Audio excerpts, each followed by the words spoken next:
हे दोस्तों, इस वीडियो में हम लोग देखेंगे भारतीय इतिहास के बारे में। पिछले वीडियो में हम लोगों ने सीखा था प्राचीन भारतीय इतिहास के स्रोत के बारे में। इस वीडियो में देखेंगे ऐतिहासिक ग्रंथ, विदेशियों का विवरण तथा पुरातत्व संबंधी साक्ष्य के बारे में।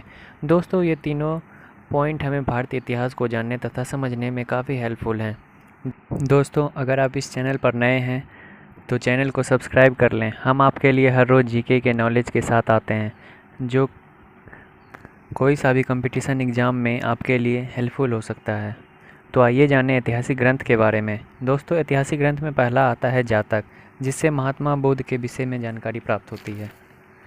इसके बाद है जैन इतिहास, जो कल्पसूत्र में वर्णित है, जिससे महावीर तथा अन्य समकालीनों के साथ उनके संबंधों का वर्णन मिलता है।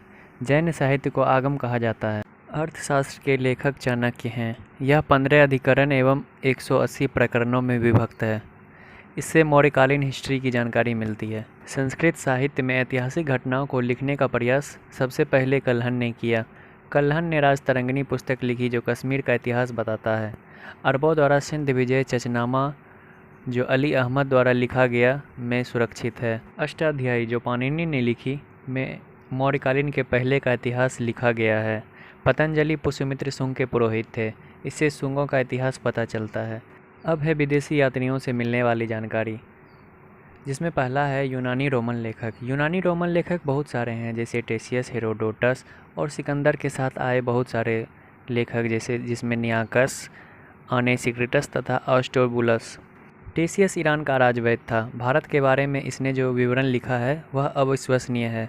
हेरोडोटस, इसे इतिहास का पिता भी कहा जाता है। इन्होंने अपनी पुस्तक हिस्टोरिका में 5वीं शताब्दी ईसा पूर्व के भारत फारस इतिहास का वर्णन किया है। मेगास्थनीज, यह सेल्यूकस निकेटर का राजदूत था, जो चंद्रगुप्त मौर्य के दरबार में आया था। इसने अपनी पुस्तक इंडिका में मौर्य युगीन समाज तथा संस्कृति के बारे में लिखा है। डायमेकस, यह सीरिया के राजा अंतियोकस का राजदूत था, जो बिंदुसार के दरबार में आया था। इसका विवरण भी मौर्य युग में संबंधित है। भारत का भूगोल टॉलमी द्वारा लिखा गया। नेचुरल हिस्ट्री प्लिनी ने लिखा।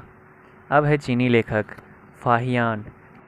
यह गुप्त राजा चंद्रगुप्त द्वितीय के दरबार में भारत आया था। संयुगन, 518 ईस्वी में भारत आया था। वैनसॉन्ग, यह हर्षवर्धन के समय भारत आया। इस चीनी लेखक के समय नालंदा विश्वविद्यालय के आचार्य शीलभद्र थे। इत्सियांग, यह 7वीं शताब्दी के अंत में भारत आया। अब है अरबी लेखक अल बरूनी। यह महमूद गजनवी के साथ भारत आया था। इसने किताब उल हिंद या तहकीके हिंद, जिसे भारत की खोज पुस्तक, लिखा।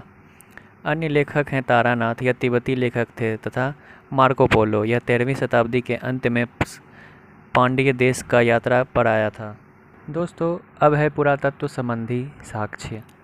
1400 ईसा पूर्व के अभिलेख बोगाज गोई, जिसे एशिया माइनर भी कहा जाता है, में वैदिक देवता मित्र, वरुण, इंद्र और नासत्य, अश्विनी कुमार के नाम मिलते हैं। सबसे पहले भारतवर्ष का जिक्र हाथी गुफा अभिलेख में है। प्राचीन सिक्कों को आहत सिक्के कहा जाता है। इसी को साहित्य में कासार्पण कहा गया है। भारतीय अभिलेख तथा उनसे संबंधित शासक। हाथी गुफा अभिलेख से संबंधित है कलिंग राज खाखेल। जूनागढ़, जिसे गिरनार अभिलेख भी कहा जाता है, से रुद्रदामन संबंधित हैं। नासिक अभिलेख से संबंधित हैं गौतमी बलश्री। प्रयाग स्तंभ लेख से समुद्रगुप्त। ऐहोल अभिलेख से पुलकेशिन द्वितीय। मंदसौर अभिलेख से मालवा नरेश यशोधर्मन। ग्वालियर अभिलेख से प्रतिहार नरेश भोज। मित्री एवं जूनागढ़ अभिलेख से स्कंदगुप्त। देवपारा अभिलेख से बंगाल शासक विजयसेन।